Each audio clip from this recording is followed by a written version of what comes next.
Hey guys, it's Hobbs. Welcome back to a new video. So in today's video, I'm going to be doing a recap of the first week of my new site, RustClash.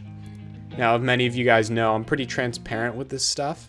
I just like to kind of tell it how it is, the struggles and the success, and yeah, let's get into it. Naturally, every first week of a site is fucking brutal.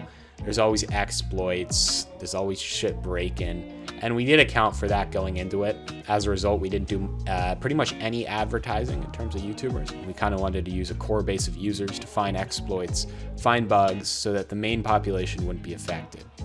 And we got very lucky in the sense that no bug ever impacted user balance or impacted user experience.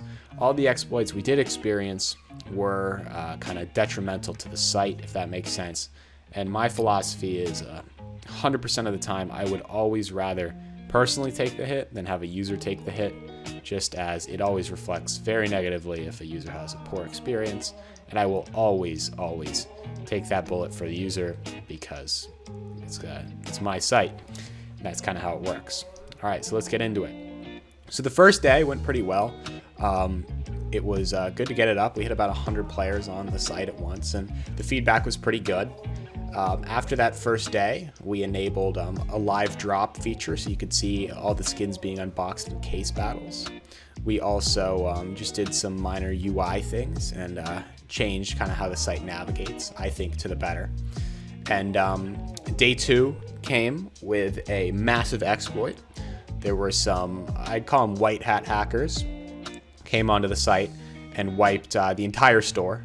So a pretty sizable loss by us. However, they were nice enough to tell us actually how they exploited, which was, believe me, the vast majority of people would not, in their situation, say how they were able to exploit it. However, they did, which made it very easy to do our job. We told them to keep the skins since they were just doing their job, but that was a pretty sizable hit.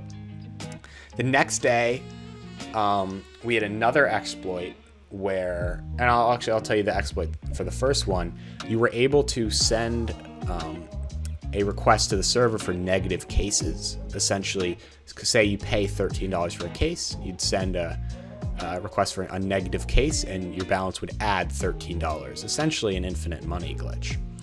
Now, the next exploit, once we had refilled the shop, we ended up getting it entirely wiped again. And this was that a super sloppy mistake, but the item prices and the item names in the shop were being stored on the front end. Now, you never store anything important on the front end. As many of you guys know, this is essentially the stuff that you're able to alter without the actual server needing to respond. Now, this was just extremely sloppy. There is no excuse for this, and naturally we took the hit. Now, past the third day when that happened, there was not any other problems in terms of exploits. We had some minor bugs. However, coming up on day 5 now, it's been pretty smooth sailing, and we're going to start advertising this upcoming week. Now, we did launch giveaways on the site, and I think currently there's a $5 wager requirement for the hourly one. However, we are going to be removing that so that you do not need to wager at all, and you can always join the hourly one. And yeah, so that's kind of where we stand on development. I'm super happy in terms of roadmap going forward. We're planning to add group battles, other deposit methods, creator cases, and more.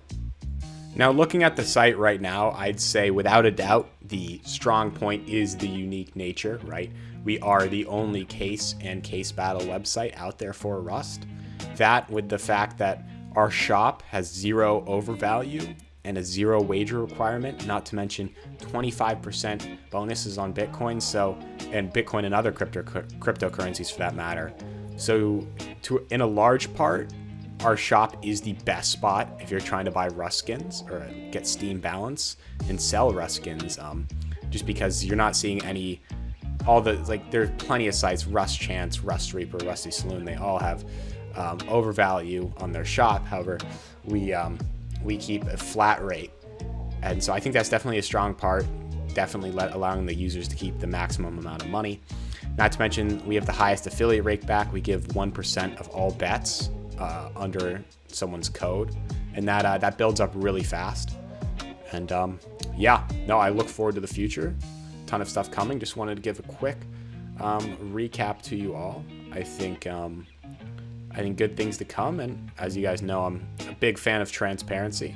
I appreciate if you've made it this far in the video, listening to me ramble, but hopefully we can look back on this and start something great. All right, thank you guys for watching.